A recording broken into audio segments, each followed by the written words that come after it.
एक राजा था व्यापार करने विदेश जा रहा था। एक राजा एक किसान दोनों विदेश जा रहे थे व्यापार करने। अच्छा चलते चलते एक बगीचा में फरमाइश करने लगे आराम। तो वहाँ बंदर मिला था। बंदर बोला ये राजा मेरे को भी संग ले चल। उन्होंने कहा हम नहीं ले जाएंगे, व्यापार करने जा रहे हैं। नहीं मेरे को भी संग ले चल। उन्होंने कहा ठीक है। फिर भाई चलो गए। राजा दोनों व्यापार करने गए। चलते चलते राजा को भूख लगी। उन्होंने कहा भूख लग रही है, कोई जुगाड़ नहीं है। बंदर कुलाचा बस दुकान से चना लेके आ गया। चना दूल दाल ले आया। तो जाके भैया फिर वो राजा को खिला दिया। राजा किसान दोनों ने खा लिए। चलते चलते आगे एक सूप वाला जा रहा था। तो उसने कहा सूप ले लो राजा का। राजा बोले सूप क्या करेगा? अरे सूप ले लो, नहीं तो मैं चना दो दूल दो, ना तो मैं दाल दो, नहीं तो सूप लो। राजा ने भैया डर के मारे सूप ले लिया। फिर चलते चलते फिर आगे चले। एक ढोलक वाला जा रहा था। उन्होंने कहा चना दो दाल दो, ना तो ढोलक लो। तो फिर राजा ने भैया ढोल भी ले लिया। चलते चलते फिर पहुँचे। चलते चलते राजा को हो गई रात। तो एक मड़ी पर रुक गए। उन्होंने कहा दानी की बेटी थी वहाँ। तो दानी की बेटी बोली कि राजा यहाँ मत रुको, नहीं तो ये हमारे पापा आएंगे खा लेंगे दानी। उन्होंने कहा बंदर राजा चल दिए।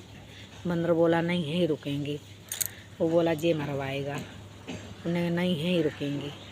तो भैया राजा वहीं रुक गए। तो दानी की बेटी ने बिस्तर लगा दिया था छत के ऊपर से। तो उनने बोला यहाँ सोना, यहाँ पापा आएंगे, चुप्पा चुप्पा सो जाना। अब भैया वो छत के ऊपर सो रहे थे। फिर ऐसे ही भाई सो रहे थे छत के ऊपर।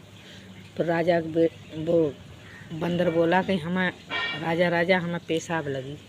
उसने कहा जे खिला देगा दानी पर। फिर उसने कहा पेशाब लगी जा पीछे कर ले। उसने कही पीछे ना करें। तभी फिर कही जा पीछे कर ले। फिर वो गाँव धुंधुआ के अंदर पेशाब कर ली। वो दानी के ऊपर पेशाब गिरी। तो वो दानी बोला कौन बेटी कौन? तो उसने कहा कोई नहीं पापा, हम लिपाई करके आए थे, पानी रख दिया था वही गिर रहा होगा। चलो दानी चुप्पा सो गया। अब बंदर बोला राजा हमें हगास लगी। उसने कहा हगास लगी सारे, अब खिलाएगा मेरे को दानी पर। फिर वो क्या कहते हैं जाके धुंधुआ में हक दिया उसने बंदर ने। तो दानी के ऊपर से गिरा, दानी बाहर लेकर के आ गया। बोले कौन छत पे कौन? तो उसने कहा हम दानी। तो उसने बंदर बोला हम साबुदानी। तो साबुदानी कैसे? कहीं देखो। उसने सूप फेंका, कहीं देखो ये तो मेरा कान।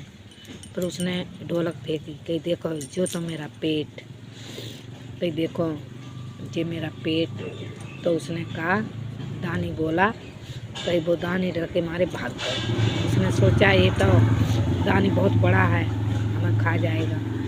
तो वो भाग गए डर के मारे।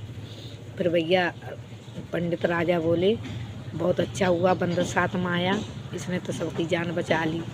फिर भाई क्या कहते हैं आगे की कहानी सुनने के लिए लाइक सब्सक्राइब करिए, कमेंट में लिख के बताइए।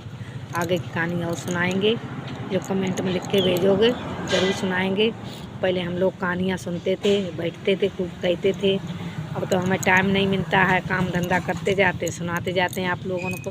भाई ज़रूर सुनियो कहानी।